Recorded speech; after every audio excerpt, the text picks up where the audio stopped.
Recording in progress. हम लोगों ने आज शुरू करना है anatomy of cardiovascular system. Cardiovascular system के अंदर जैसे उसका नाम बता रहा है, cardio means heart, vascular system में आपकी वास्कुलेचर आता है, आपकी बॉडी की तमाम वेसल्स आती हैं। तो कार्डियोवास्कुलर सिस्टम के टोटल अगर हम मेजर कंपोनेंट्स की बात करें तो इसके अंदर पहले आएगा हार्ट, ठीक है। और फिर उसमें आएंगी arteries, veins, capillaries, aorta, arterioles, venules. ये सारी चीजें जो हैं हार्ट, कार्डियो में और वास्कुलेचर में ये सारे हैं। आर्टरीज, कैपिलरीज, एओर्टा, आर्टीरियोल्स, इनके अंदर ऑक्सीजनेटेड ब्लड होता है। वेन्स, वेन्यूल्स, और इधर आप एक और भी लिख सकते हैं, vena cava. VENACAVA, vena cava. तो एक एक्स्ट्रा भी कंपोनेंट आप ऐड कर सकते हैं इसमें। तो ये सारे इनके अंदर डीऑक्सीजनेटेड ब्लड मौजूद होता है। सबसे पहले अगर हम हार्ट की थोड़ी सी एनाटमी पढ़ना शुरू करें तो हार्ट जो है उसकी शेप कॉनिकल शेप है। ये देखें, थोड़ी सी इसकी नोक वाली कॉनिकल शेप है, ठीक है। हॉलो मस्कुलर ऑर्गन है, कार्डियक मसल से मिलके बना होता है, और हॉलो मीन्स अंदर से ये खाली है। और इसका साइज जो है अगर हम लोग देखें तो आपकी जो है, अगर मुट्ठी को बंद करो तो आपकी जो क्लोज फिस्ट है उसका अप्रोक्सीमेट आपके हार्ट का साइज होता है। मेल्स के अंदर इसका जो वेट है वो 300 ग्राम्स है, फीमेल के अंदर अप्रोक्सीमेटली 250 ग्राम्स तक इसका वेट होता है। ये चीजें ना आपको एमसीक्यूज में भी आ सकती हैं, इनको आप बुलेट्स बना के भी लिख सकते हैं, इनको पैराग्राफ में भी लिख सकते हैं, आपकी मर्जी है। और थोड़ा सा हार्ट जो है वो लेफ्ट लेफ्ट साइड के ऊपर इंक्लाइंड होता है, मतलब जो इसकी ये कोन है जिसकी वजह से ये कोनिकल है, ये लेफ्ट साइड की तरफ इंक्लाइंड होती है। वैसे तो ये आपकी स्टर्नम के नीचे ही है, ये देखें, लेकिन इसकी जो नोक है, कॉनिकल शेप है, ये थोड़ी सी लेफ्ट साइड के ऊपर होती है, ठीक है। पूरा का पूरा हार्ट लेफ्ट साइड के ऊपर नहीं होगा, ये एक बहुत ही गलत कॉन्सेप्ट है। तो the heart lies in the thorax, आपकी जो थोरेसिक कैविटी है इसके अंदर हार्ट मौजूद होता है। और स्टर्नम के बिल्कुल पीछे होता है, ये जो आपकी चेस्ट बोन है इसके बिल्कुल पीछे होगा। और लंग्स के दरमियान में, फेफड़ों के दरमियान में ये इसकी लोकेशन है। अगर हम लोग कवरिंग ऑफ हार्ट की बात करें तो सबसे पहले तो हार्ट के गिर्द जो है ना एक गोलाफ सा होता है, कंप्लीट हार्ट के गिर्द, उसको कहते हैं पेरिकार्डियम। वो एक्चुअली में डबल लेयर होती है, मेम्ब्रेन होती है डबल लेयर। उसके अंदर फ्लूइड होता है, ताकि अगर हार्ट हार्ट कंट्रैक्ट कर रहा है और रिलैक्स कर रहा है, कंट्रैक्ट कर रहा है और रिलैक्स कर रहा है, इस प्रोसीजर के दरमियान में वो फ्लूइड जो है वो हार्ट की इस मूवमेंट में फ्रिक्शन नहीं होने देता। ना हीट जनरेट होती है ना फ्रिक्शन होती है। तो हार्ट के ओवरऑल गिर्द एक लेयर होती है, जिसके हार्ट और उसके दरमियान में उसमें थोड़ा सा फ्लूइड होता है जो कि हार्ट को लुब्रिकेटेड रखता है, ताकि वो इजिली जो है without friction, without causing any disturbances, without generating heat, वो हार्ट जो है वो कंट्रैक्शन और रिलैक्सेशन इजिली तौर पर फ्रीली मूव करके कर सके। अब अगर हम लोग हार्ट की अपनी मेम्ब्रेन्स की बात करें तो 3 मेम्ब्रेन्स होती हैं इसकी। सबसे बाहर वाली एपिकार्डियम, दरमियान वाली मायोकार्डियम, और सबसे अंदर वाली जो कि ब्लड के साथ कांटेक्ट में होती है एंडोकार्डियम। अब इसके अंदर हम लोग अगर देखें डायग्राम में कि किस तरीके से, अगर हम इतने से पोर्शन को, हार्ट के इतने से पोर्शन को माइक्रोस्कोप में देखें तो जो सबसे बाहर वाली लेयर है दैट इज एपिकार्डियम। फिर आपकी मायोकार्डियम आती है, और सबसे अंदर वाली लेयर जो कि अंदर ब्लड के साथ अटैच हो रही है दैट इज एंडोकार्डियम। एपिकार्डियम सबसे बाहर, दरमियान में मायोकार्डियम, और सबसे अंदर एंडोकार्डियम। ये डायग्राम आप लोगों को नजर आ रही है। ये हो गई हार्ट की लेयर्स। उसके बाद अगर हम लोग चैम्बर ऑफ हार्ट की बात करें तो हार्ट के अंदर 4 चैम्बर्स हैं। 2 राइट साइड पे मौजूद हैं, 2 लेफ्ट साइड पे मौजूद हैं। अगर हम लोग इसको गौर से देखें तो राइट साइड पे जो अपर वाली साइड पे मौजूद है चैम्बर्स, राइट एट्रिया और लेफ्ट एट्रिया। इसको एट्रिया भी कह सकते हैं, इसको एट्रियम भी कह सकते हैं। एट्रिया से फिर ब्लड नीचे वेंट्रिकल की तरफ जाता है, राइट वेंट्रिकल और लेफ्ट वेंट्रिकल, ठीक है। 2 एट्रिया होते हैं, राइट और लेफ्ट, ये देखें, right atria, left atria. 2 ventricle होते हैं, राइट और left, right ventricle and left ventricle. Same अगर आप डायग्राम में, इस डायग्राम में इसको गौर से देखें, ये डायग्राम ज्यादा जो है अच्छी बनी हुई है। Right atria, left atria. Right atria right ventricle, left atria left ventricle.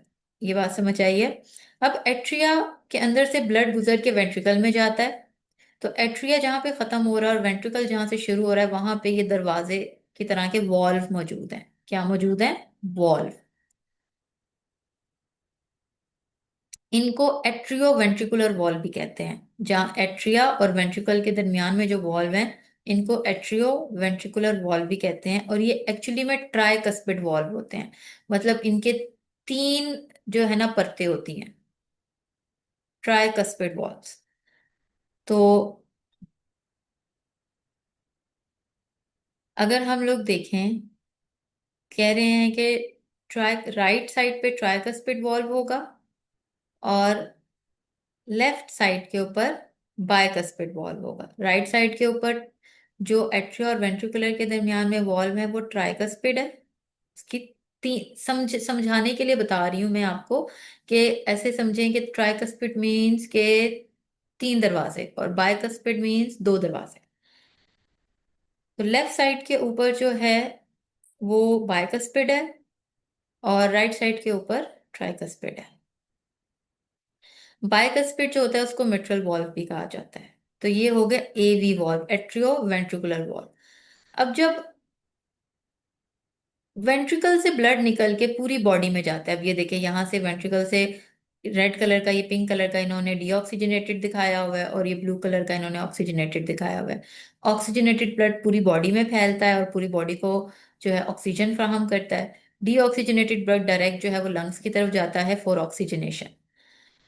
तो वेंट्रिकल से ब्लड जो है जब निकलेगा, चाहे वो पूरी बॉडी में जा रहा है सिस्टेमिक सर्कुलेशन के लिए, चाहे वो पल्मोनरी सर्कुलेशन के लिए लंग्स की तरफ जा रहा है, इसमें भी वॉल्व्स होते हैं। इनको कहते हैं सेमी लूनर वॉल्व्स। क्या कहते हैं? Semi lunar valves.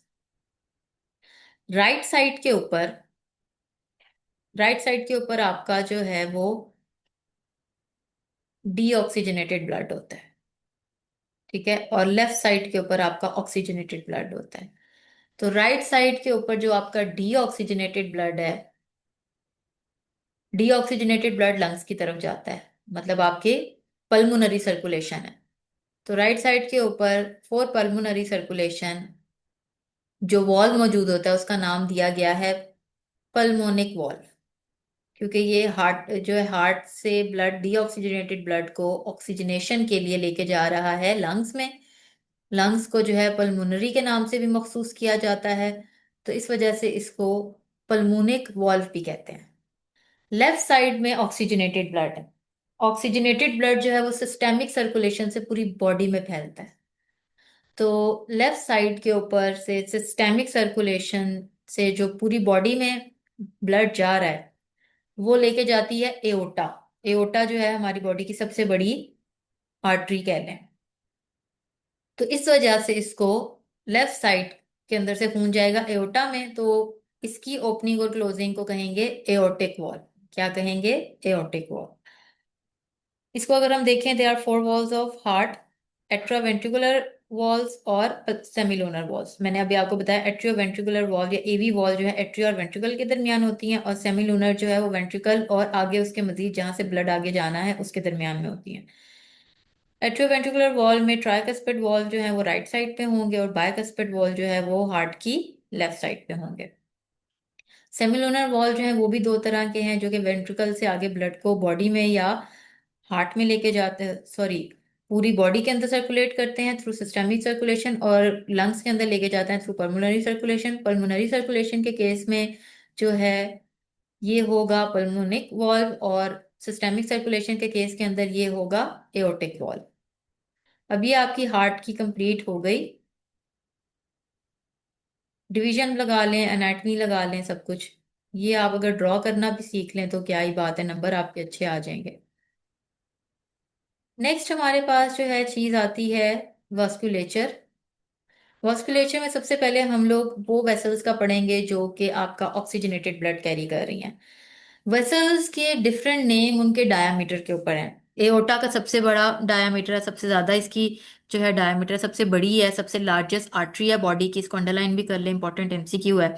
Left ventricle से निकलती है और पूरी बॉडी के अंदर एक्सटेंड करती है, और जैसे जैसे एक्सटेंड करती जाती है, ऑर्गन्स के अंदर जाती जाती है, वैसे वैसे ये डिवाइड करती जाती है अपने आप को। सबसे पहले एओर्टा से जो डिवीजन बनेगी वो बनेगी, एओर्टा से निकलेंगी आर्टरीज। फिर आर्टरीज जो है वो मजीद आगे अपने आप को डिवाइड करेंगी और बनेंगी आर्टीरियोल्स। और आर्टीरियोल्स मजीद अपने आप को जब सेलुलर लेवल तक लेके जाती हैं तो और बारीक हो जाती हैं, और फिर वो कहलाती हैं कैपिलरीज। तो एओर्टा से पहले आर्टरीज, आर्टरीज से आर्टीरियोल्स, और फिर देन कैपिलरीज। एओर्टा का डायमीटर सबसे ज्यादा है, देन फिर आर्टरीज का डायमीटर, फिर उससे कम आर्टीरियोल्स का, और सबसे कम डायमीटर जो होता है, सबसे तंग और बारीक जो वेसल है, दैट इज कैपिलरीज। कैपिलरीज जो है वो आपके सेल्स के ऊपर तक पहुंचती है, सेल के ऊपर से। फिर जब कैपिलरीज के अंदर ब्लड जाता है और सेल के साथ, वो सेल के साथ कांटेक्ट में होती है वो, तो डिफ्यूजन के थ्रू कैपिलरीज के ब्लड के अंदर से ऑक्सीजन बाहर निकल के सेल में आ जाती है, और सेल की जो कार्बन डाइऑक्साइड है वो डिफ्यूजन के थ्रू जो है वो उसके अंदर एंटर हो जाती है, कैपिलरी के अंदर। और जैसे ही कैपिलरी के अंदर एंटर हो जाती है, उसने अपनी ऑक्सीजन निकाल दी है और कार्बन डाइऑक्साइड ले लिया, तो देखें यहाँ से कैपिलरी फिर खुद ब खुद कन्वर्ट हो जाएगी वेन्यूल के अंदर। ये डायग्राम के अंदर देखें, कैपिलरी खुद ब खुद ये सेलुलर लेवल पे जब सारा का सारा अपने अंदर से ऑक्सीजन निकाल देगी ब्लड का, और कार्बन डाइऑक्साइड को एब्जॉर्ब कर लेगी सेल की, तो फिर ये खुद ब खुद जो है वेन्यूल में कन्वर्ट हो जाती है। फिर जब ये वेन्यूल में कन्वर्ट हो जाएगी, वेन्यूल्स जो हैं फिर वेन्स, और जब लास्ट में वेना केवा के थ्रू जो है ये दोबारा से आगे सर्कुलेट होता रहता है डीऑक्सीजनेटेड और ऑक्सीजनेटेड ब्लड। तो वेन्यूल्स का डायमीटर जो है वो कैपिलरी जैसा ही होता है, और फिर बड़ा डायमीटर की जो ब्लड वेसल्स हैं जो कि डीऑक्सीजनेटेड ब्लड कैरी करती हैं, दैट आर वेन्स। अच्छा, हमारी बॉडी में जितनी भी आर्टरीज मौजूद हैं वो सारी ऑक्सीजनेटेड ब्लड कैरी करेंगी, मतलब आर्टरीज, आर्टीरियोल्स, सब कुछ। और जितनी भी वेन्स मौजूद है वो डीऑक्सीजनेटेड ब्लड कैरी करेंगी। लेकिन एक इशू कहीं पे आता है, और वो क्या है, हमारी जो पल्मोनरी आर्टरी है वो, और पल्मोनरी वेन, उसकी एक्सेप्शन है बॉडी में।